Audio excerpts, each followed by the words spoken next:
The church in America is in a rather difficult spot.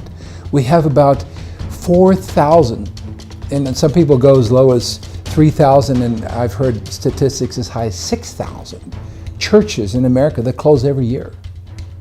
I mean, that's absolutely appalling. Now, especially when you put it alongside of the fact that there are less than 2,000 new churches started every year.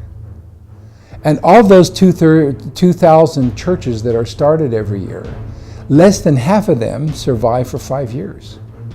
I mean, that puts us way behind just breaking even. But then when you add the population growth in the United States, the truth of the matter is the church that represents the gospel of Jesus Christ is in pretty sad condition in this country. We do need more churches, and that's why we're here. We believe that the churches that need to be started may not be the box church, the mega church, the church with thousands, but the churches in neighborhoods where people live and where lives are fulfilled and worked out. Churches that begin in homes and in storefronts and with small groups of people that want to take the gospel of Jesus Christ right into neighborhoods. To be able to help some of those churches that are in crisis, to be able to have leaders that are trained, to be able to help them stop the free fall that some of them are in towards closing their doors. And that would be a great blessing if we can help churches become reborn, so to speak. Our focus specifically is a combination of two things. We want to be able to teach the Word, but then in addition to that, we have a major focus, a focus that is equal to the amount of Bible hours, a focus on training students in practical areas of ministry with a focus on starting churches. Starting, restarting, reviving churches. That's our particular focus of our practical ministry modules. We have devised the program so you have a presenter who presents on the screen and teaches in real time via the webinar technique. But then in addition to that, as soon as they've presented, there is a local group of students that meets together with a local trainer, a trainer who's been trained by our academic dean, and then is able to take what the presenter presents and make sure that the student understands it. What we want is we want live presenters. We want to be able to find some of the best live presenters around the country. We want to bring them to groups of students with a well-prepared trainer to work with them. So we get the best of both. Several times I have used the term cohort, and those who are not directly involved in education may not understand this term. It sounds more like a military term.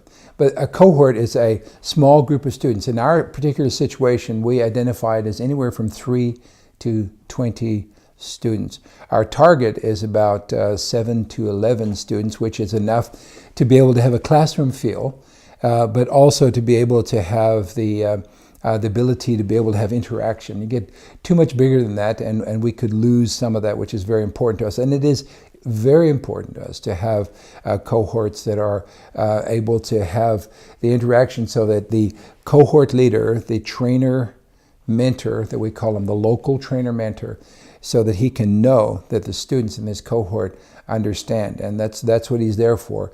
But it takes that interaction. It takes hearing them speak. And that's why it's so important to us that we have these groups that we call cohorts. And we're trying to have them in as many places as God allows us. And using our system, it's quite simple. If God raises up a cohort leader in a group of individuals that want to study together, if there's internet, they can do it.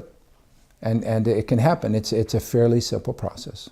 We have 3 people that are on our staff that have been charged with the specific responsibility of addressing, one, to see that Native American populations in the United States are given this opportunity so that they can have training right on their own reservation or in the city, wherever they happen to be, in their own language, or with somebody who knows their culture, who's one of them as a cohort leader. Secondly, we have somebody that is dealing full-time with developing the leadership of the Spanish community in America in different areas to see if this will be a tool that'll help them. Same thing. There'll be some of the Spanish cohorts which will be taking the training in English, but others will be taking it in Spanish. And we have somebody who works on that full time.